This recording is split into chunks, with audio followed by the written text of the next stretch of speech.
안녕하세요. 저는 인디애나 블루밍턴에서 박사과정 중인 조영은이라고 합니다. 학부생 시절부터 들락날락했던 한비사에서 이렇게 논문을 발표할 수 있게 돼서 너무 영광이고, 이번 발표 주제는 영문으로는 아까 소개해 주셨던 것처럼 High Amplitude Co-Fluctuations in Cortical Activity Drive Functional Connectivity라는 제목인데요.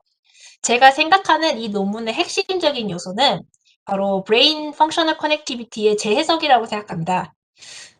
발표 내용 중에 궁금하신 점 있으면은 Q&A 때까지 잘 기억해 주셨다가 질문해 주시면 감사하겠습니다. 그래서 다른 내용에 들어가기 앞서서 뇌의 펑셔널 커넥티비티에 대해서 간략하게만 설명을 드리자면 이제 다음과 같은 MR 스캐너 안에 사람이 들어가서 다음과 같이 이제 시각별로 3D로 뇌의 그 산소 포화도를 이제 측정하게 됩니다.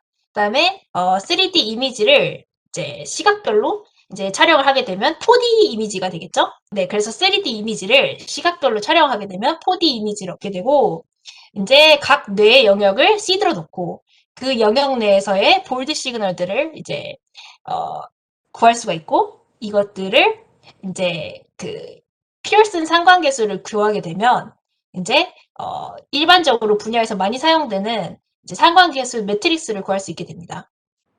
그래서 이 매트릭스가 주로 일반적으로 사용되는 펑셔널 커넥티비티 매트릭스라고 하고요. 그래서 결론적으로는 이제 펑셔널 커넥티비티란 이제 카르 프리스텐이 이제 94년에 정의한 것처럼 한마디로 이제 브레인 영역 간의 이제 시간에 따라서 이제 그 패턴이 변화하는 것의 유사성을 이제 한 가지의 값으로 보통 요약을 해서 표현을 합니다. 네, 그래서 저희가 이번 논문에서 제시한 방법은 시각마다 뇌 영역에서 존재하는 볼드 시그널을 이제 기존에는 이제 볼드 시그널이 이렇게 있었다면 뇌 영역마다 이것을 하나의 값으로 이제 피어슨 코릴레이션이라는 이제 하나의 선형적인 계수로 이제 축약을 하던 방식과는 달리 이제 뇌 영역 간의 이제 시각별 진폭을 이제 순간순간마다 곱해서 새로운 타임 시리즈를 만드는 것을 저희가 이번에 제시를 하게 됐습니다. 그래서 이렇게 되면 뇌 영역 간의 행동 패턴이 같은 방향성을 띠는지 그 강도는 어느 정도인지를 매 순간순간마다 이제 새로운 이제 타임 시리즈를 얻게 되는 것이죠. 그래서 이 점의 매력적이라고 생각하는 그러니까 저희가 매력적이라고 생각하는 부분은 이제 이 매트릭스를 이제 시간에 따라서 평균을 내면 기존의 펑셔널 커넥티비티 매트릭스와 정확하게 수학적으로 일치하는 값을 얻게 된다는 점이 매력적인 장점이라고 생각합니다. 또 이와 관련된 논문은 여기에 그 레퍼런스가 있고요. 그래서 왼편에 보이는 그 펑셔널 커넥티비티가 기존의 그 볼드 시그널 간의 이제 피어스 상관계수를 나타낸 그 매트릭스라고 한다면, 오른쪽이 이제 뇌 영역 간의 이제 시간에 따른 볼드 시그널의 그 시각별 곱, 그러니까 dot 프로덕트를 이제, 매트릭스화한 것이 위의 상단이고요. 그리고 아래가 이제 그 각 시각별 전체 값들의 제곱합의 루트 sum of squares로 나타낸 것입니다. 그래서 이제 동영상을 그러니까 엄청 꼭 자세히 보셔야 되는데 갑자기 이제 뇌 영역들이 동시다발적으로 값들이 커지는 지점들이 있습니다. 그래서 이것들을 저희가 논문에서는 이벤트라고 하는데요. 그래서 이제 보시면 이제 동영상에서 RSS가 갑자기 확 커지는 값을 해서 이제 그 전체적인 매트릭스가 확 밝아지는 그런 지점들이 있습니다. 이거를 좀 잘 보셔야 되는데 이런 지점에서 이제 이렇게 매트릭스가 확 밝아지면서 전체적으로 이제 브레인의 활성이 동시다발적으로 확 되는 순간들을 저희는 이번 논문에서 이벤트라고 칭했고요. 다른 논문들에서 사실 밝혀진 부분이긴 하지만 저희처럼 이런 메소드를 가지고 밝힌 것은 저희가 처음이라 논문을 발표하게 된 것 같습니다. 그래서 일단 이 방식으로 저희가 Resting State fMRI에서 어떤 특성들을 나타내는지 이제 살펴봤는데요. 일단 이런 방식이 기존에는 이제 이렇게 Functional Connectivity 매트릭스가 있다면 이것들을 이제 하나의 벡터화 한다면 이런 식으로 n 곱하기 1의 벡터가 벡터를 만들 수 있는데 저희는 이런 벡터뿐만 아니라 각 순간순간들을 벡터화해서 이렇게 시간에 따라서 이어붙이면 이런 매트릭스를 얻을 수 있어요. 그러니까 엣지 곱하기 타임 시리즈의 매트릭스를 얻게 되는데 이 각 순간마다 RSS를 구한 게, 그러니까 루트 서브 오브 스퀘어스를 구한 게 아래의 그 플롯인데, 여기에서 그 하이 앰플리튜드, 저희가 이벤트라고 칭하는 부분들이 그 실제로 엣지들의 그 활성도를 봤을 때도 이렇게 띠가 나타나는 것을 볼 수가 있습니다. 그래서 아까도 말씀드렸다시피 이 그 매트릭스를 이제 평균을 냈을 때 정확하게 이 기존의 FC의 벡터 버전인 요 벡터와 이제 값이 정확하게 일치합니다. 그래서 기존의 RSFC와 현재 저희가 이벤트로 이제 타임 시리즈로 이제 쪼개서 본 것이 어떤 관계인지 이제 좀 설명해 드리고 싶었고, 저희는 현재 이 논문에서는 주로 이제 가장 고진폭의 5%의 그 타임 포인트들도 살펴보고, 가장 하위 RSS인 그 bottom 5%를 이제 주로 대비를 해서 살펴봤거든요. 그래서 이 그림을 한번 좀 기억을 해주시면 감사하겠습니다. 네, 그래서 이제 탑 5%에서는 이제 진폭이 크니까 값이 전반적으로 크고, 그리고 bottom 5% 전반적으로 값이 작아서 이렇게 색깔이 이제 표현이 같은 컬러 맵에서 이런 식으로 표시가 되는데요. 여기서 한 가지로 제시를 하자면은 일단 기존의 펑셔널 커넥티비티 전체 매트릭스와 비교했을 때 탑 5%는 그 값들이 이제 그 기존의 매트릭스와 상관계수가 높다는 것. 하지만 bottom 5%는 그 기존의 매트릭스와 값이 상관계수가 낮다는 것을 알 수 있었고, 그러니까 한마디로 탑 5%는 기존의 FC와 아주 유사하다. 그래서 그 기존의 FC의 특성을 잘 가지고 있다라고 설명할 수 있겠고, 그 다음에 마찬가지로 여기서 모듈러리를 계산을 했는데, 모듈러리랑 간단하게 말하면 내 영역의 시스템들이 얼마나 서로 잘 그룹이 되어서 분리가 되었느냐의 지표라고 생각하시면 되는데, 탑 5%가 마찬가지로 bottom 5%보다 훨씬 더 그의 영역 및 시스템들이 잘 분리가 되어서 나타난다. 라는 거. 그래서 기존의 그 RSFC의 특성들을 이벤트인 지점들, 그러니까 진폭이 크고 그 진폭이 높은 5%에서 훨씬 더 기존의 펑셔널 커넥티비티의 특성들을 잘 설명한다는 거를 봤습니다. 그 다음에 그래서 이게 modular이라는 거를 조금 더 설명해 보려고 했는데요. 일단 modular이가 이제 시스템들이 잘 얼마나 분리되어 있느냐에 대한 지표라는 거.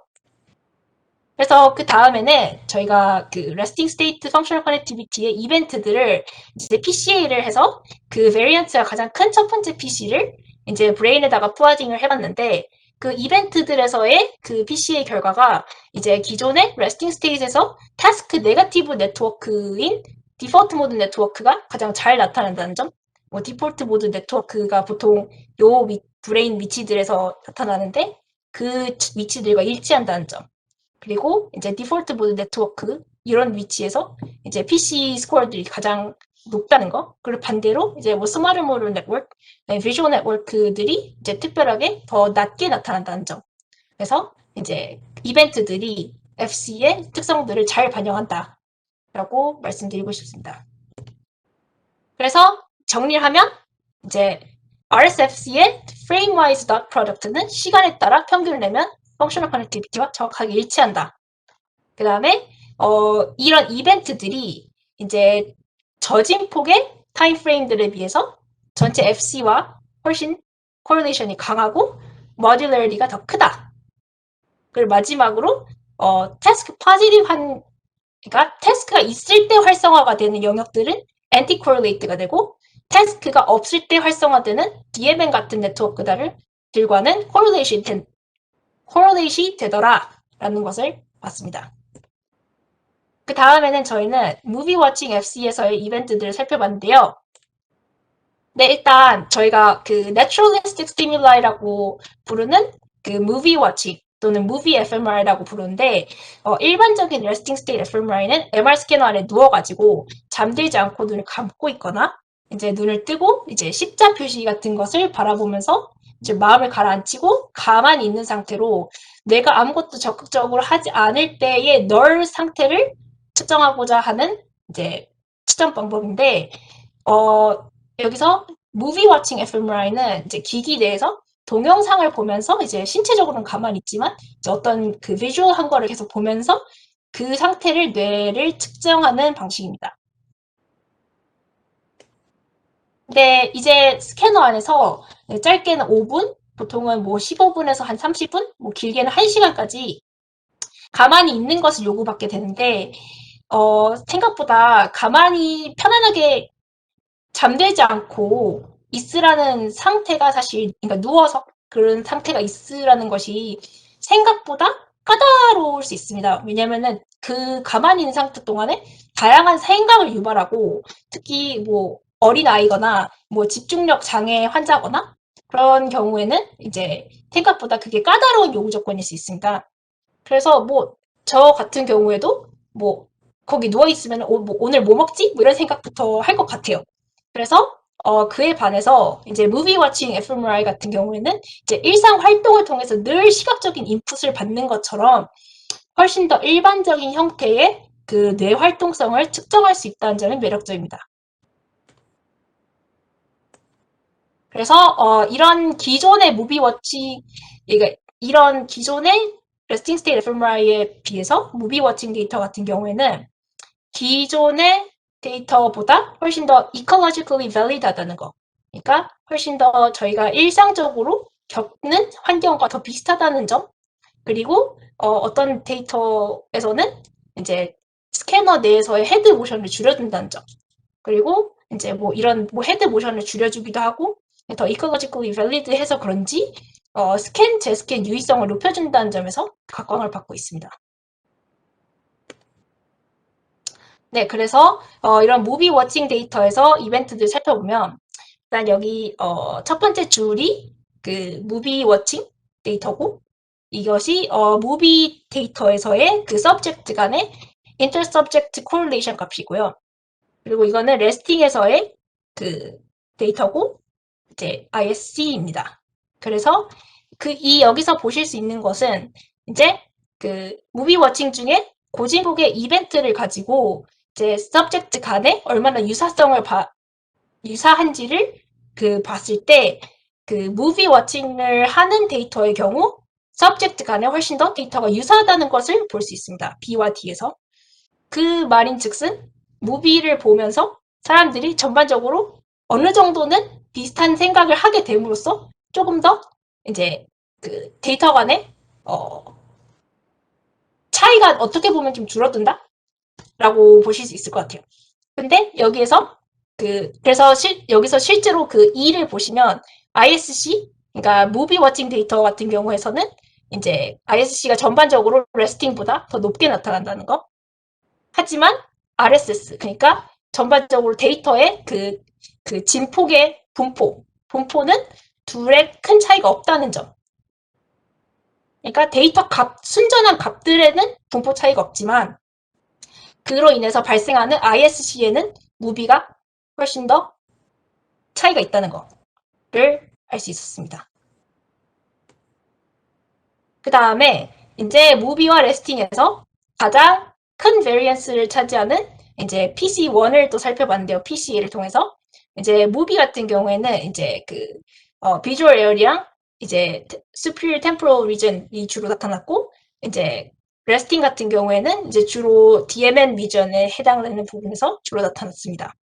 그리고 이 두 가지의 맵을 서로 이제 차이를 봤을 때는 주로 비주얼 에리어에서 가장 큰 차이가 나타났습니다.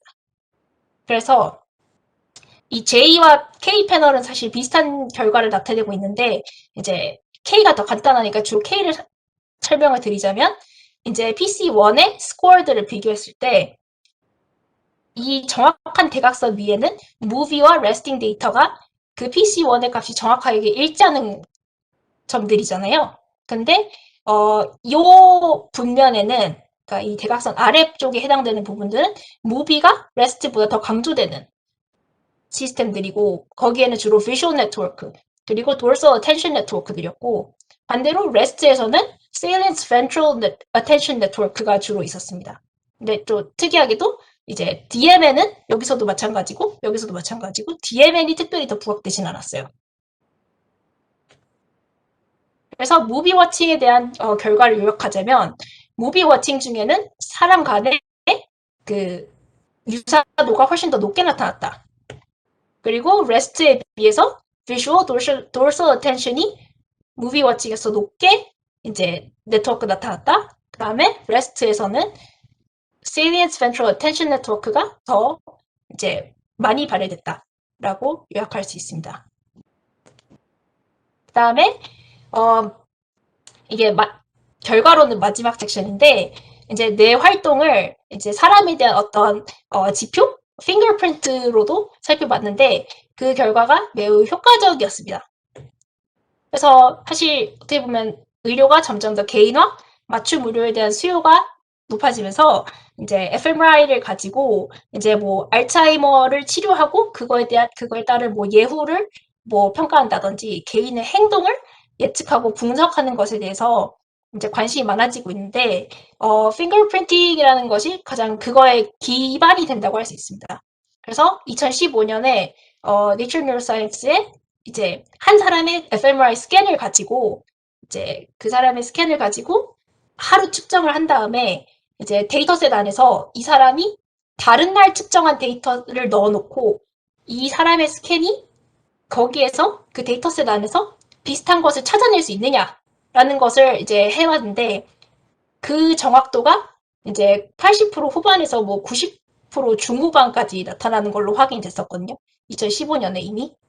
그리고 이제 이 펑셔널 커넥티비티를 가지고 뭐 사람의 fluid intelligence 같은 것을 이제 개인의 특성을 predict 할 수 있는 것도 이미 어느 정도 이제 2015년에도 그렇고 2018년에도 그렇고 이제 뭐 여러 차례 확인이 됐습니다.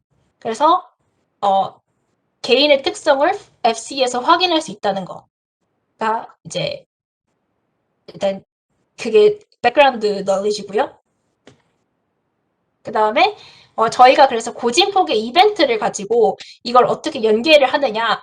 그래서 일단 저희가 co-fluctuation amplitude가 있는데 거기서 RSS에서 top 5%를 이제 이렇게 추려낼 수 있습니다. 그래서 거기서 추려내서 이제 거기서 co-fluctuation matrix를 계산을 하고 이제 그 다음에 요 upper triangle을 이제 그러니까 벡터화를 한 다음에 이 벡터 간의 correlation을 이제 통해서 이제 subject identifiability matrix를 할 수 있습니다. 그러니까 subject identifiability matrix는 결국 이제 한 컬럼이나 한 로우가 한 subject에 해당되는 데이터고 그것들이 서로 얼마나 유사한지를 나타내는 매트릭스인 거예요. 그래서 이 과정을 저진폭 bottom 5%에서도 반복할 수가 있고 그 결과